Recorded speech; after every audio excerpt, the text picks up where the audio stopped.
Welcome. It'll take us a moment to allow our group to arrive before we get started. Just make sure that you have a comfortable, quiet place to be. I always encourage people to write in the chat box where you're here from today. So just take a moment to do that. And it's likely that we'll be a smaller group today because not everyone knew that we would be meeting. So just know that your questions are welcome and invited once we move into the Q&A after meditating. So in the chat box, I see Fairfax, California. What a wonderful place. Michigan, North Carolina, where I'm calling from. Anyone else who'd be willing to jot down where you're here from? Florida. And Charlotte. We're neighbors. Barcelona. Montreal.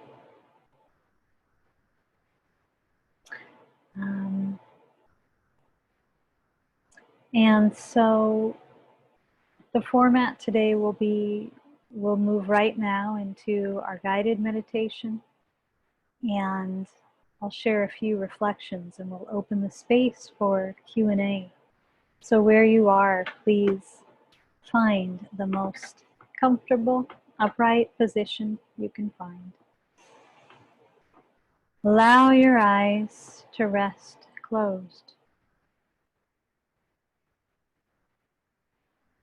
And let's bring awareness before we begin to physical posture, acknowledging that there is so much to learn subtly about presence through our physical posture itself.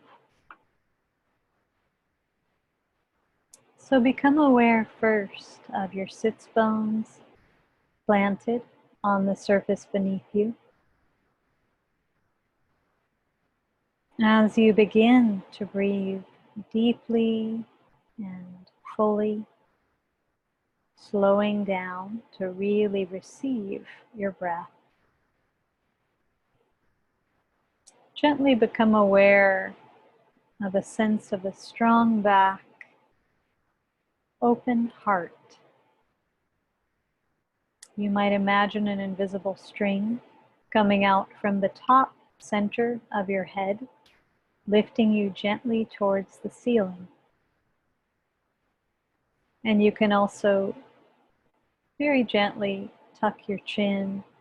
These are all simply pointers to a more easeful, upright position. Hands resting in your lap. And please bring awareness now to your belly, fully relaxing and just receiving the inflow and outflow of your breath.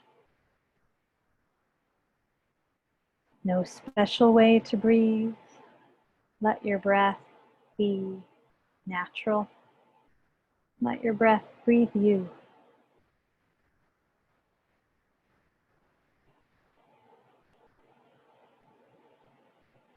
See if you can feel your breath through the front, the back, the sides of your body.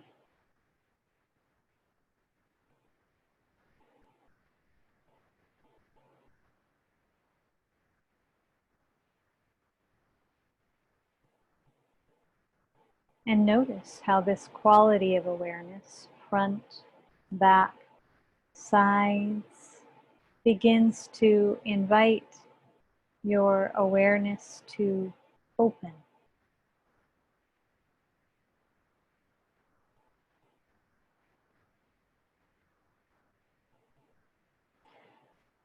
So gently now, scan your physical body and notice if there's any place that you might invite to soften a little bit more through the touch of awareness.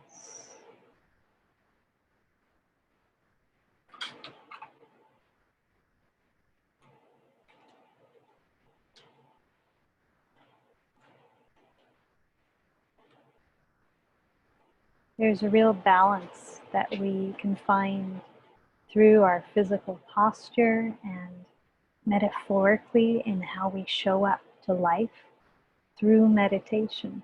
And it's a balance between fluidity and rigidity. So if you notice any rigidity in your posture, see if you can just soften effort. Relax your effort. Give yourself permission to rest here.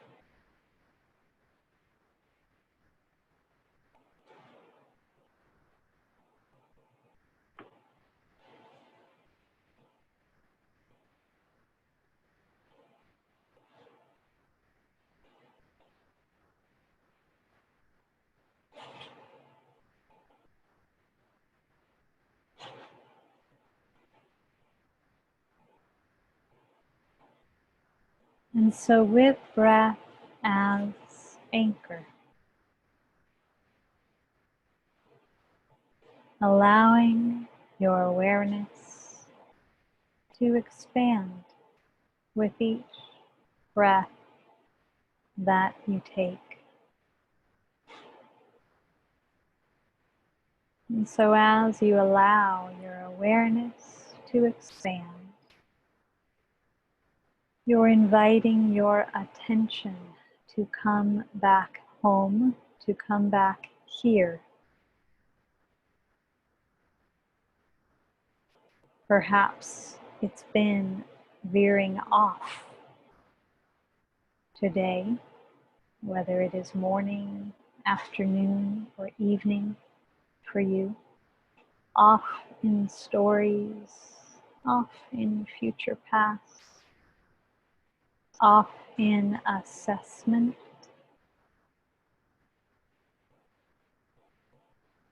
So as you bring your attention back here, becoming curious in a subtle manner about this moment.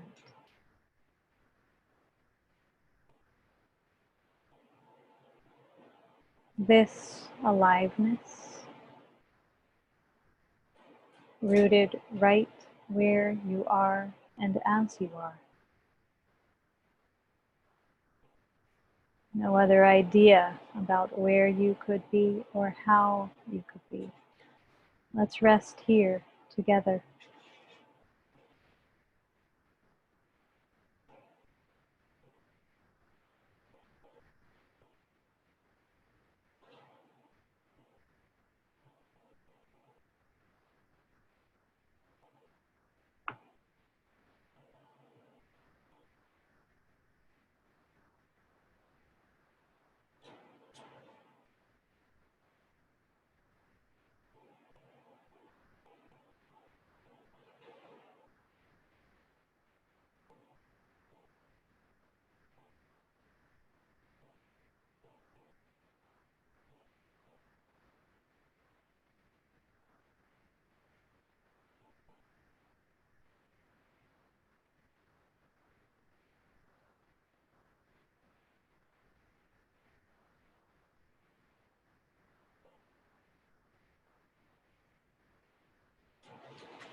Remembering as we meditate together, that there is nothing to strive for,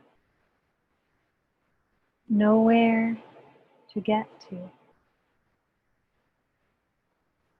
nothing to fix or solve or change. We wake up in meditation from the urgency with which the conditioned mind tries to resist, solve, and change life, from that urgency to the immediacy of choosing to be here, fully present to life as it is. We acknowledge that this is it. This is our life, this moment. And we choose to avail ourselves to fully be with what's here,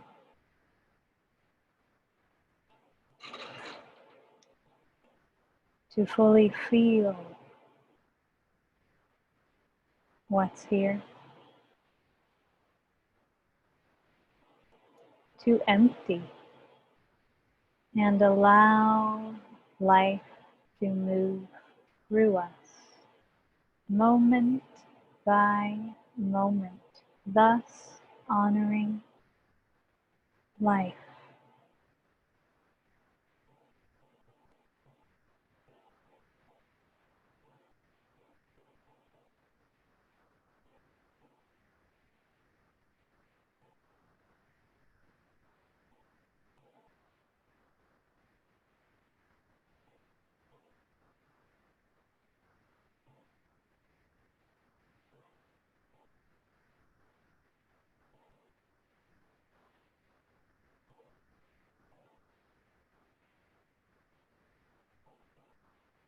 Feeling supported by the anchor of our breath, the steadfast rhythm of breath moving through the body.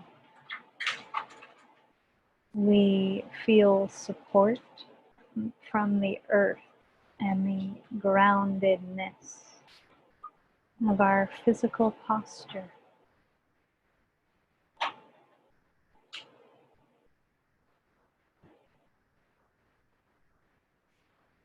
And with these supports of rootedness, breath,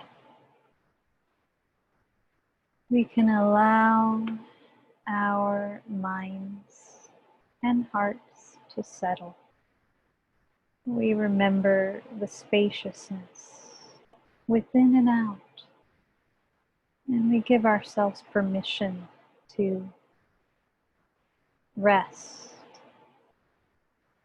in spacious awareness.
So please notice if there's any efforting and allow yourself to soften.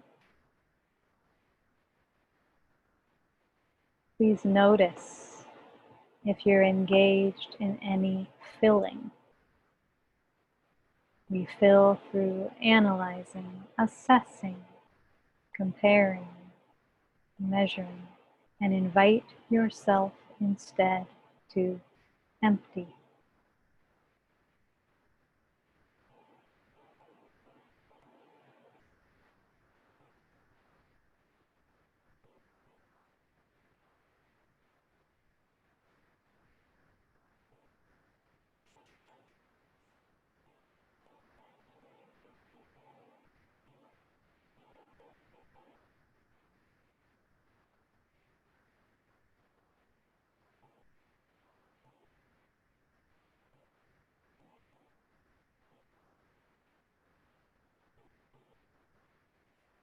Just resting together in empty space.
Just notice where your attention is right now.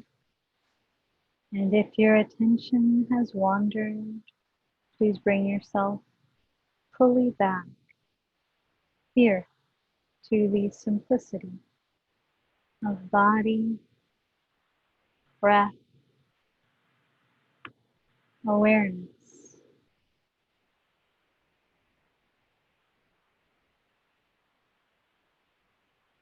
Seeing if you can touch the restorative nature of emptying.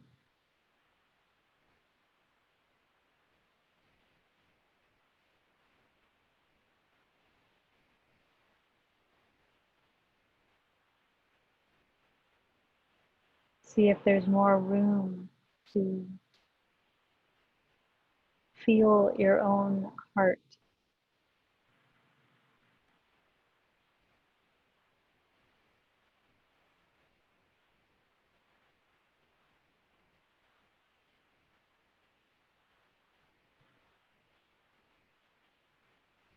And please now gently begin to deepen your breath. Rest your attention at the center of your heart, where you can feel the expansion and contraction of your lungs and rib cage while you breathe.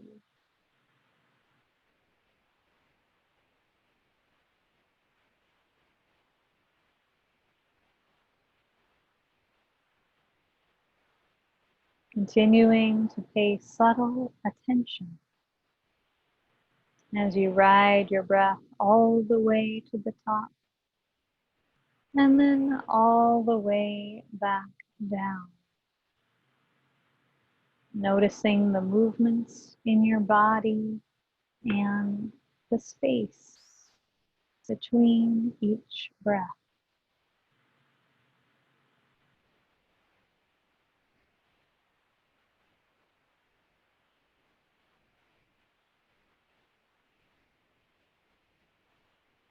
And please, with your eyes still closed, take a hand and rest it at your heart center. And let's bring our meditation to a close by turning our attention together to gratitude.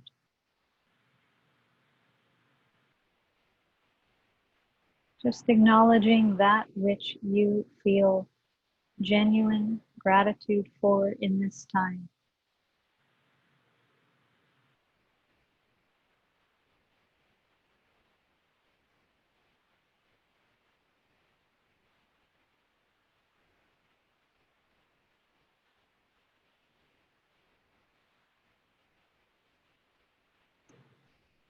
Let's take in one more deep breath together, breathing in deeply,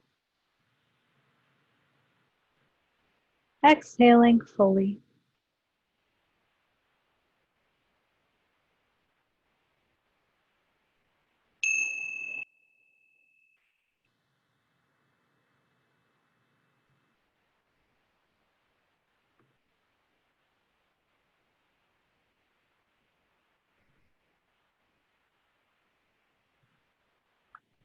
Okay, so please gently open your eyes if they're closed, and welcome once again.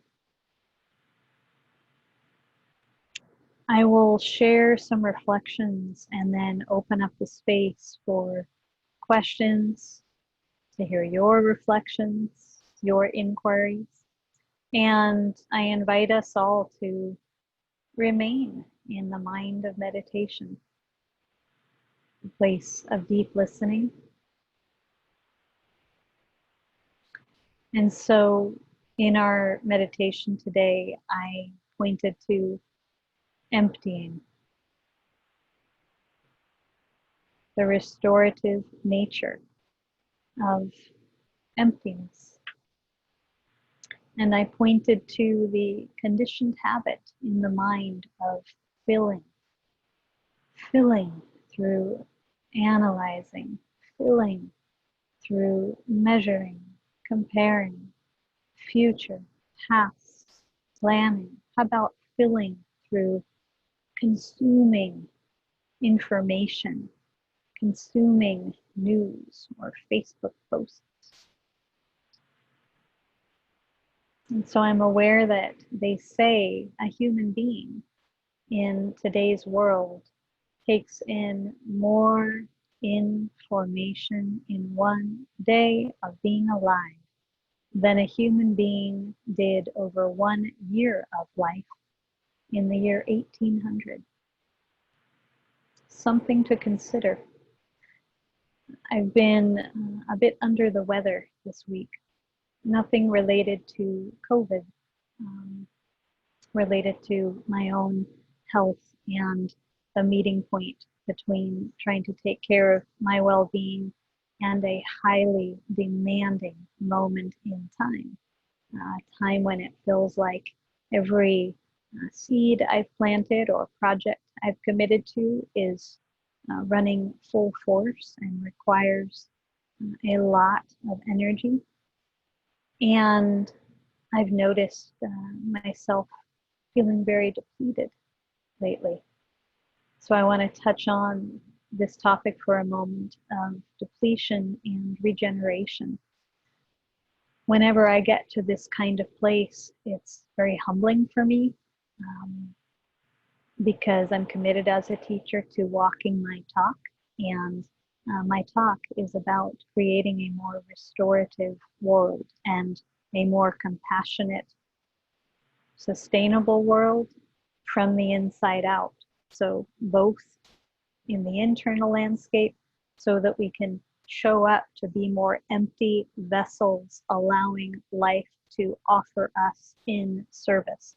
We practice getting out of the way in order to be clearer vessels for service, in order to have more room to receive the expression of compassionate action, skillful response. It's about getting out of the way and emptying.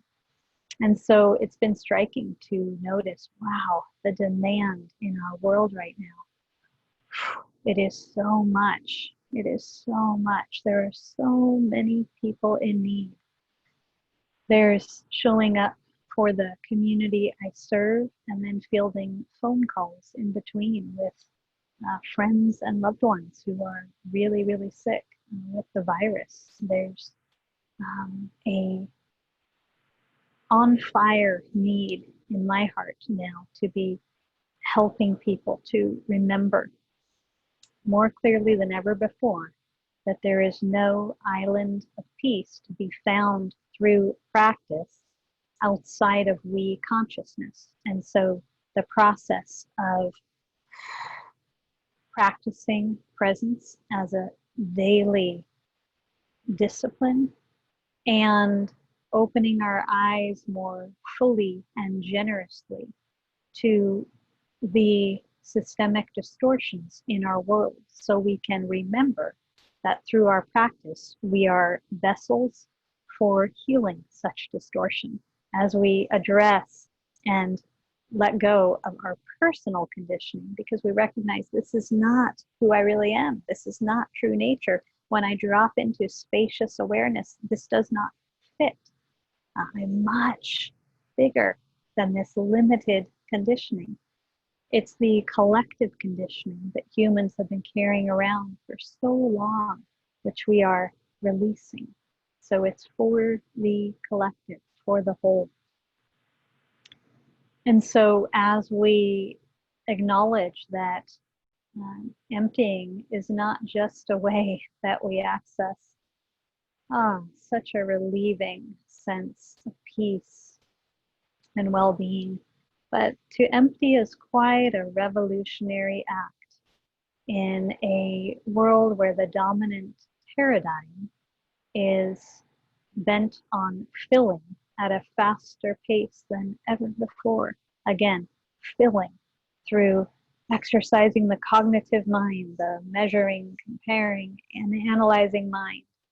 Filling through taking in news and information and fake news and what's real, and filling through coming up with my position, my um, reaction, rather than emptying and having access to conscious response on behalf of the whole. Receptivity that allows me to really, really take in the whole, feel with, and then respond from a different place. So to acknowledge the courage and mostly the willingness that it takes to practice this emptying, when we fetishize filling like nothing else in the modern world. And we can acknowledge that so many of these collective biases, patriarchy and systemic racism, racial capitalism, which is the form of capitalism we see in the United States, domination over the natural world, a bias towards light and the active, productive, doing realm over dark and the restorative essence of life. I want to remind everyone that it's our gift as practitioners and also our responsibility to revalue emptying, to put our filling tendencies on pause, to allow more space. And so even just while I'm talking, notice how my words impact you today. Notice where you are right now between the showing up feeling very restored or perhaps showing up more depleted as I am today. And just maybe pause and consider for a moment how much you have been taking in or doing.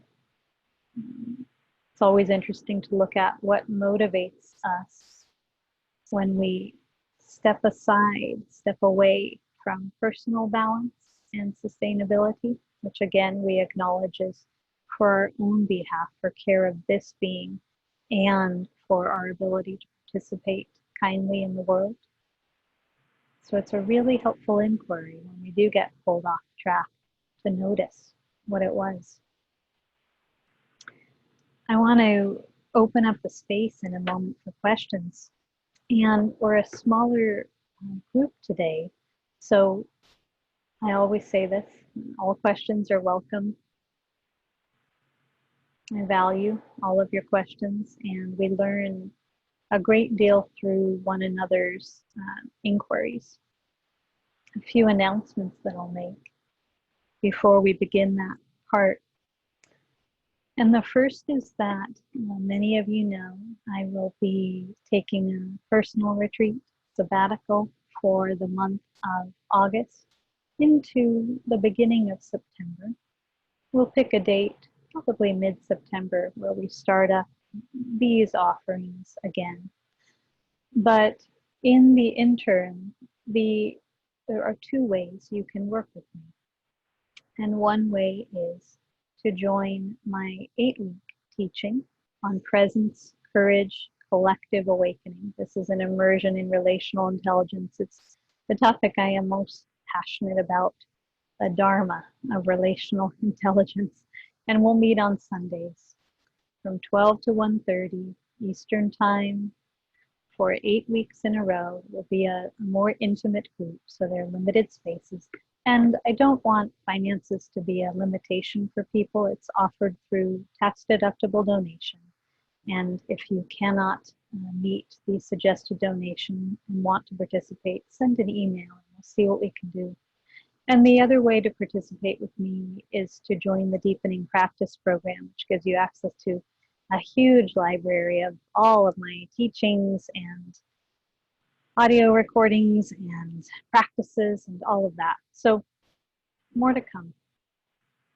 But know that sometime, mid-September, as a practitioner of Zen, I stay in the moment, and when it's time, I will know. I will open these up again. So let's open up the field to questions. And just to clarify, we'll meet next Tuesday and the following Tuesday here for practice as well. So any reflections, any questions from your personal exploration? We say in practice that we use daily life as our laboratory. Daily life is our laboratory.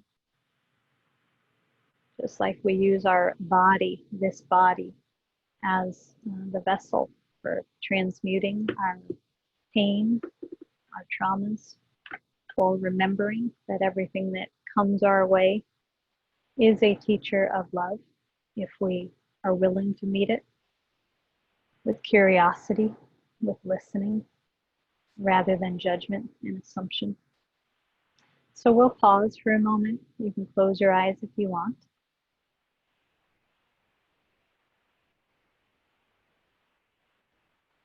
And just notice what would be supportive to you today.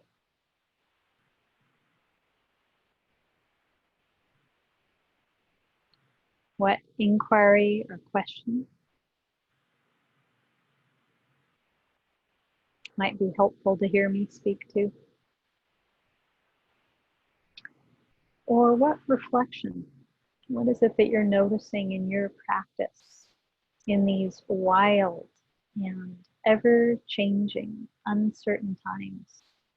What reflections would you like to share for the group? So you can write whatever you choose in the Q&A box. And Sarah will start us off. Nice to see you here, Sarah. I wanted to give a recommendation to everyone to check out Lama Rod Owen's virtual retreat this weekend, South Sea Sangha. So Lama Rod is a friend and colleague of mine. He offers quite phenomenal work, specifically around collective grief, healing racism, addressing patriarchy. Also on my website, on the video page, there's an interview that I did, I think just last month, with Lama Rod around these times, and it was deeply enjoyable. Whenever I get to spend time with Rod, I just feel the hugeness of his heart, the hugeness of his heart. So thank you for that recommendation. And from Susanna, I'm so grateful for these guided meditations. Thank you. Do you have suggestions for a daily practice for someone who is new to Zen meditation? Yeah, absolutely. First, I would share that one helpful direction is to join my Deepening practice program. It's just a way through a very small donation that people can be part of a little more structured practice with me. And one of the things that you get access to is a couple of different, I think there are 3 or 4 guided meditations. One is simply a daily sitting practice. It can be very helpful, and many of you know this, especially in the beginning, as you're sort of finding your bearings. We might say finding your bearings in spacious awareness, to be guided. And the way that I guide meditation has to do with breath and body as anchor, allowing for awareness to expand and open organically, so that open awareness is what we're ultimately practicing. And there's another guided meditation about self-compassion. And this is a practice I wouldn't be here without and couldn't live without. Very practical, specific ways how we do the inquiry to take care of all the different parts of our being, all the different aspects of being human, how to cultivate fierce compassion. There's also a forgiveness practice, which talk about emptying. One of the things that we allow to fill us sometimes is unresolved, unmetabolized resentments, unresolved, unmetabolized incidents that triggered us. So that's my primary encouragement. And the second thing I'll say is that, Susanna, there's formal sitting meditation. So you really want to commit to a schedule, maybe once in the morning, maybe also a short sit at night. And there's also informal practice, and that's what is the quality of attention through which we are meeting life in everything we're doing, whether you're washing the dishes or on a work meeting or talking with a loved one or cleaning your house. But practice is so much about cultivating this quality of attention, dropping into more subtle awareness, open awareness, 360 degrees, snapping out of the bubble of separate self and remembering the all that is. So there are 2 pieces, yeah? And you might have seen my book on relational mindfulness, but it's really very much about informal practice, what we're doing, how to meditate 24 hours a day in our life as it is. Magdalena, and nice to see you. Thank you for what you are offering. I have long struggled with insomnia and am in a particularly difficult run. My question has to do with how much harder it can be. Drop in and feel settled in my body, especially in my meditation when I am so depleted. Yeah, happy to speak about that.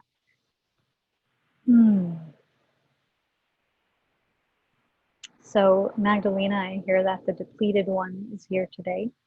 And as I shared, because I always speak from the place of transparency and honesty, I too am present to a depleted part of me today, and in fact, this whole week.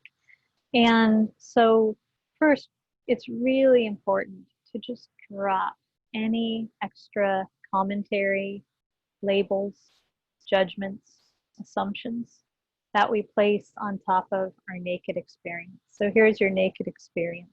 There's different parts of you, but your depleted self sounds like she's front and center stage. And then on top of that, there could be, oh no, the depleted one. I'm too tired to do what I need to do. Or, this is a real problem. This depletion is becoming a thing. Or, what does this mean about tomorrow and what I have planned tomorrow? So the conversation that gets layered on top, adding suffering to the depletion itself, the experience itself. This is the teaching of the second arrow. The first arrow being our direct experience.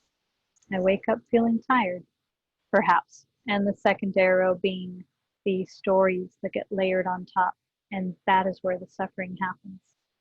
So the next thing would be to begin to turn towards more and really, really take care of the depleted one.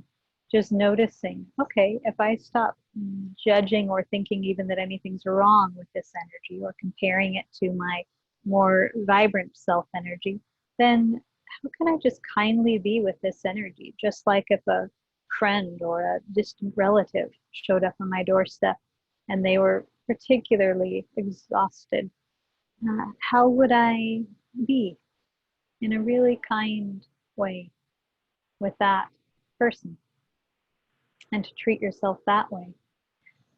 Sitting meditation is a wonderful grounds for this. And the reason is that there is absolutely no expectation that you show up a certain way. The expectation is that you show up as you are, that you welcome life as it is, and that you bring curiosity and this open, kind investigation to it. And so, depletion, you might notice, what exactly happens in my mind when I'm feeling depletion? What is it that I'm saying to myself? Not trying to figure anything out or analyze, just widening your awareness. Then moving down into your emotional body. What are the feelings, the emotions that tend to be here when this exhaustion is present? And can I really notice where in my body these feelings are and really feel them? And moving down into your physical body even more fully, how do I physically experience this depletion, this exhaustion? And so mindful inquiry, this kind of gentle investigation, whether we find ourselves in an energetic, expansive place, or as you're describing, a depleted, exhausted place. That's all. Sometimes people will ask, well, I come to sitting meditation and then I start falling asleep. Oh no, I can't meditate properly. But you can question that. There is not a proper way to meditate. Notice the subtle experience of sleepiness. Bring curiosity to sleepiness, if that's what you're sitting with that day, okay? And ultimately, this is a practice of non-judgment. We don't turn our meditation ever into a contest. That comes from the old cobwebby paradigm of the solo, heroic, spiritual warrior trying to do battle with the forces of dark and light in order to attain enlightenment. This has nothing to do with what practice actually is and offers. Yeah. So I appreciate your transparency with that question and the question itself. So let's scroll down a little bit more. Laura, everything you've said today resonates with me. Thank you. I have been trying to embrace the option of surrender, which I think is connected with the idea of emptying. Yes, it is. Can you share your thoughts on how to embrace surrender? Yes. Thank you for that question.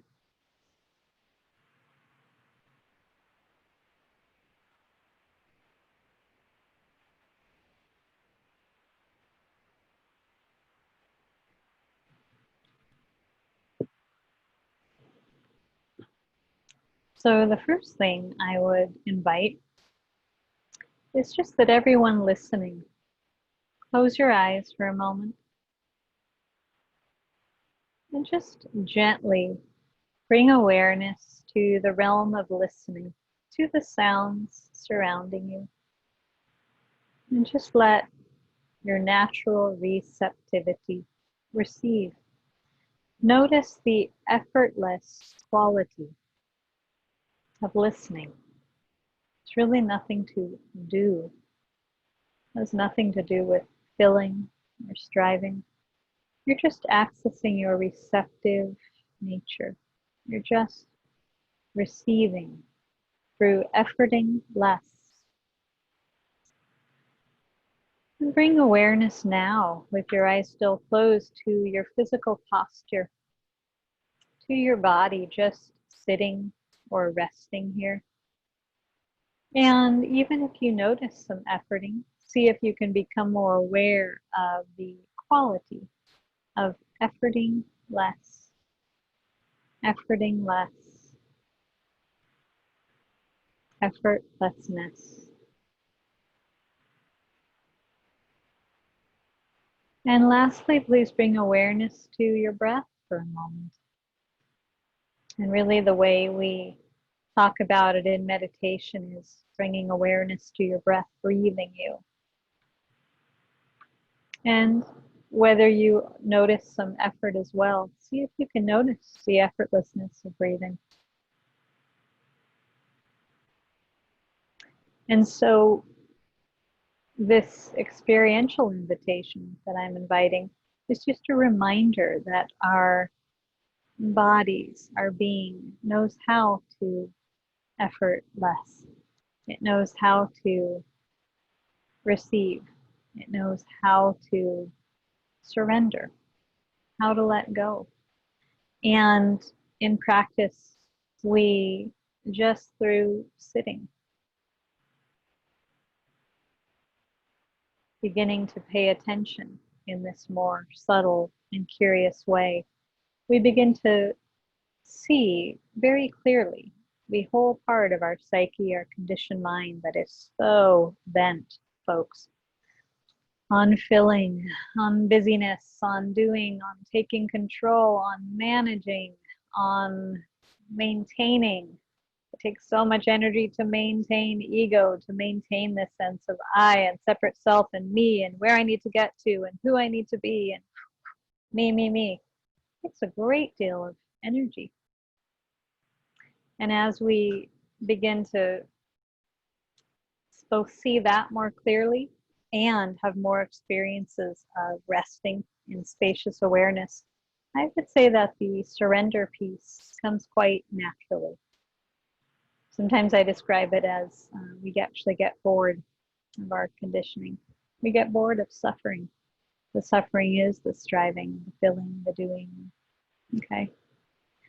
And Laura, one other piece I would offer is that you might want to go to my website audio page. I think it's pretty much towards the top of the page.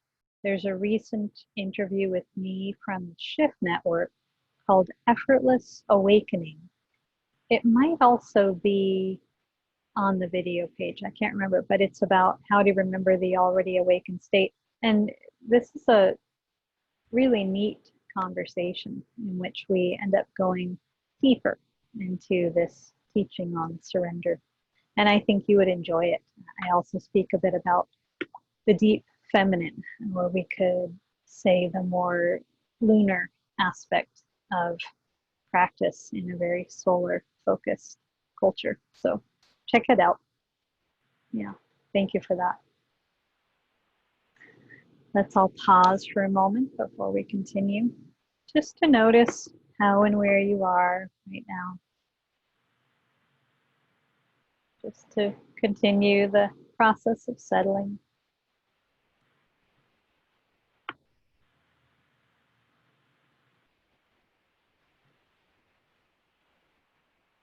And I see a question from Jody. As you know, I'm asking my, okay, as you know, I'm raising my children in Santa Monica, right outside LA. My practical, my practice highlights the speediness. Okay, so Jody, give me one moment. I shared with everyone that in the past few months, my vision has changed. So let me place your, and it's a new experience, and I still kind of keep pretending it's not happening, but it is. Aging is happening. So give me one moment.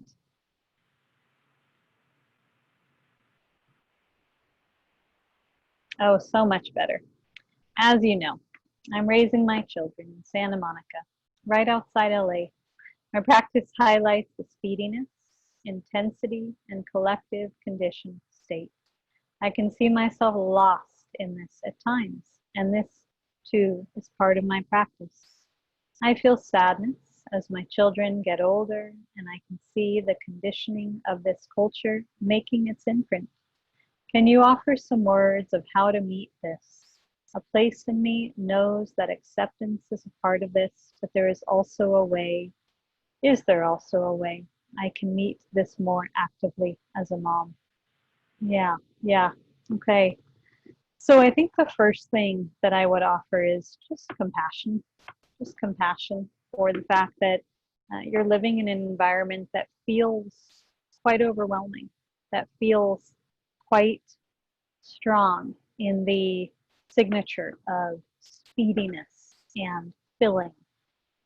And it might be that there comes to be a point in time when it's no longer true for you to live in such an environment. And for now, this is where you are. And so I think what would be useful is for you to look at how to model for yourself and your kids.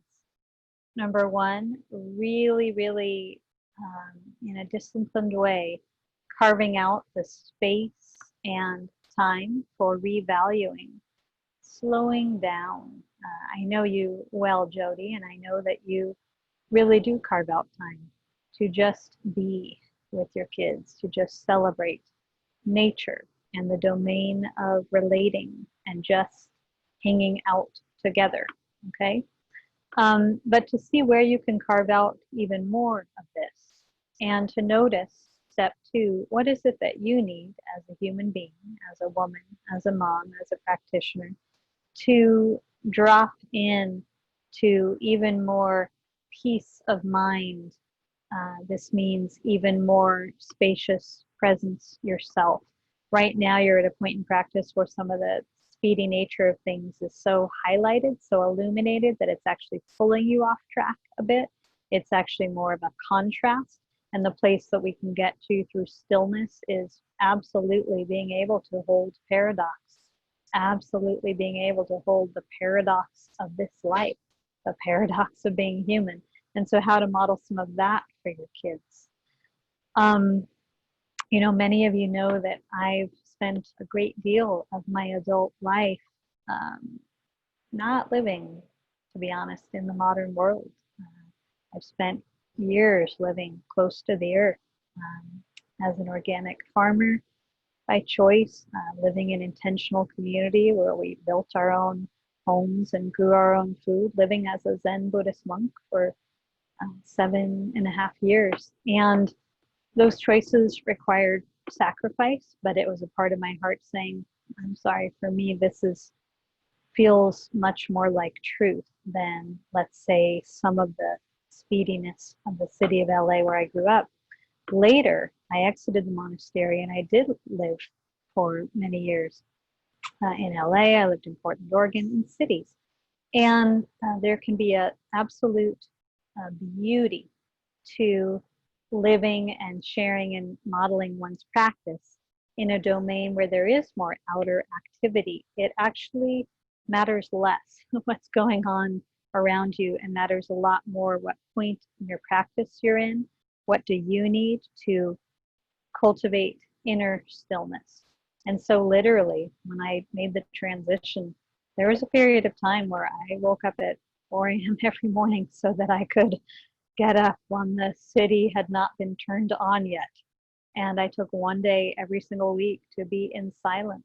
I still have a regular practice once a week, entering a more receptive space of pure quiet. And many of you know I also have a very strong relationship to boundaries with technology. My phone goes on at a certain time in the late morning and it goes off at 6 p.m. and there are no variations to that. So we each have to be asking, like, what do I need to require some protection? We can even call it psychic protection, energetic protection from the busy world that is just swimming with information out there, and my own inner sanctuary. Yeah. Remembering that we're not doing this to create some island of peace or turn away from what's going on. We're doing it so that we can stay connected to source. This is the only place through which we can be of service. It's the only place. Source. What's actually real? What is actually real? And so if you could take a minute, Jody, and just feel some compassion for yourself around this and know that you have what it takes to find your balance. Yeah. You know, one of the reasons that I'm taking a sabbatical, taking some time, is that I know for me, I've been working to my maximum during this time of COVID, and it's actually starting to be too much. I'm starting to impact my health, and I've had a long road of health. So it also feels vulnerable to be taking time off, even economically. I'm like, am I in a position where I could take a whole month off? Really? Like, well, what? But it's necessary.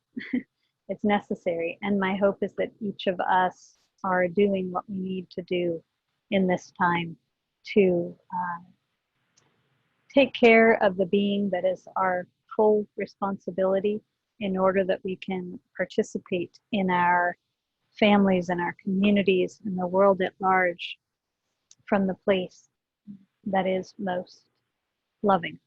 Okay. The next question. I understand and am able to be in tune with the natural and gradual unfolding of life in the moment and from day to day, but this is an acquired skill that requires trust and patience. I suspect that the more one lets go and allows the process to run itself, the better and deeper it goes. But I still have to wall off the rest of the noise. I welcome your view and insight. I would just affirm what you said.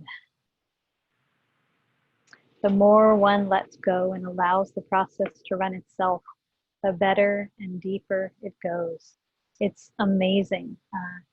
The more we get out of the way, I'm going to use that phrase again, empty, and allow our natural intelligence to become more and more in the driver's seat, to become more and more evident, the more we trust life's innate healing capacity, wisdom, intelligence, the more we can then operate in partnership with life. Because when we're caught in the conditioned mind, the mind of resistance and striving and me, and whew, all of that, it's exhausting just talking about it. We're operating really in the exact opposite of partnership with life. It's an adversarial relationship with life and an adversarial relationship with time. So what a blessing that there's an alternative. Yeah. Thank you so much, Eden. Do you have suggestions for people like me who get lost in other people's energy when I'm in their presence? This happens when I'm with friends who are adults and can happen when I'm teaching children. I'm going to be teaching in the fall and want to be able to meet the children with wisdom, strength, and kindness, rather than getting lost in their fear. Mm-hmm. I want to appreciate the kindness of your intention, how you want to show up. And I'm just going to see if we, okay, give me one moment. My encouragement today is going to be very simple, and it's the encouragement of deepening your own commitment to stillness. Some of you might have been at a recent talk I gave where I was really emphasizing that we can get confused sometimes and think that it's I and my personality, my separate self that needs to show up to be of service, that needs to show up to help, that needs to show up as a compassionate presence. Your job is actually to empty. I'm going to emphasize this one more time, to practice getting out of the way, which means dropping into the stillness that can hold you and can hold everyone you are with, everyone you are showing up to be of service to. When there's a sense that it's this I, there's an I versus you, and there's a sense of that person's energy or their fear, and I need to protect myself from it. You protect yourself by learning to reside in energetic stillness. I say energetic stillness because it's not always physically still, but it's an energetic stillness. It's what we're cultivating in Dharma practice. And that stillness, again, it's spacious. There's room for all that arises for you. There's room for what's coming up in other people, but there's a much clearer sense of what is someone else's, and there's much less potential for someone's energy to leak in here.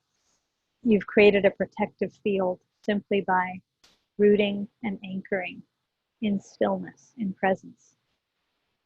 I think I was giving that talk in the Heart of Listening. That's a 6-month training. The next one starts in September. It's going much, much, much deeper. So it's for people who are in positions of community leadership or want to be, or just want to be more of a transformative presence in the world, people who facilitate. But I'll see if I can maybe post one of those talks if it would serve this topic. Okay. And our last inquiry today. I experience night tremors due to trauma, and I don't know what can help. Thank you. Yeah. You know, our job is to be bringing our practice to everything, that which happens in the domain of daytime and that which we meet in the night. I've noticed we can be most susceptible in the night to past trauma, fear, that which has not been fully integrated from the day is coming up in our psyche, aspects of personal shadow we haven't addressed. So we really want to be able to meet that with so much compassion and care. It can help first to have a practice before you go to bed. There's so many ways to do this, and we're just going to talk for a few minutes right now. So the self-compassion practice that I mentioned through my deepening practice group, that would be very useful for this. So a practice that you're doing before bedtime that's really reminding you of your in-touchness and capacity for compassion, the safety and sanctuary that you get to feel. And then also when you experience in the night, this gives you a way to have a compassionate, generous, loving presence be there with you. Simple starting point might be just to, at the end of our meditation, I had you rest a hand on your heart. Even just this gesture actually is known to stimulate the vagus nerve and to be calming to the body. I think it just is like a feeling of being held. But to practice at the end of each of your meditations, speaking to yourself with genuine compassion. We'll do that in a minute here before we end, so you can have a taste of it. But if you take that on as a regular practice, a daily practice, at first it can seem like, I don't know how to access that voice. I haven't been taught to speak to myself in full compassion. When you take it on as a practice, you find out, oh, it's actually all there. It has a lot to do with surrendering to it and getting out of the way so there's space to hear it. This stuff can be so loud that it can be hard to hear the still, small, compassionate voice within. So everyone, we'll end with a short compassion practice, but I want to thank you for your questions today. There is a donations page on my website. We're about to post a teaching on Dana, the practice of generosity, because it's so different than how we work with money in this culture.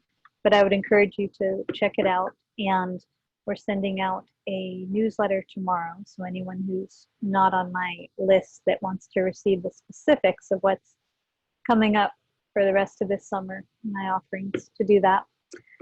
Any of you who feel moved to offer Dana donation for these teachings, it's always deeply, deeply appreciated. It requires a lot to offer the teachings. It requires a lot to be in the position of Dharma teacher. So please don't ever put your teachers on that pedestal of projection where you say, you know, because that person sounds so spiritually strong and wise, I bet they don't need any support from me. I bet they have their needs taken care of. Think again, okay? We are all living in this world with quite a dispassionate economy, and to exist in this realm and just have a roof over one's head and food on one's plate requires a lot of work, in addition to positioning oneself to offer this teachings. It's my lifelong commitment. So that said, please close your eyes. Rest your hand on your heart center. Just connect with your breath for a moment. And let's all appreciate this time together and appreciate one another, the spirit of community. And just notice who in you most needs compassion today and most needs compassion in this moment. You might have a clear sense of it. The overwhelmed one, the exhausted one, just this anxious part of me, whatever it is. And just turning towards your heart.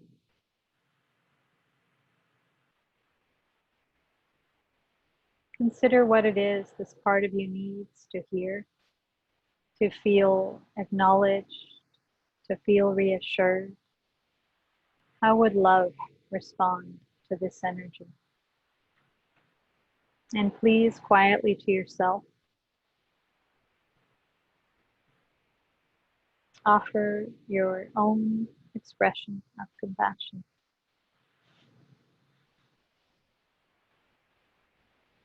Knowing that it can be as simple and direct as, I am right here with you. It's okay.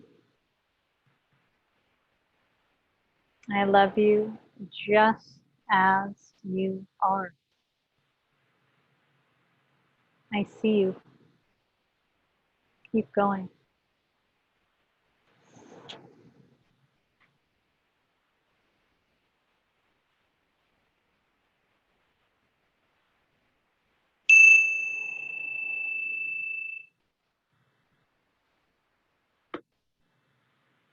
And so we offer the merit of our practice together today to all beings everywhere. Thank you, everyone.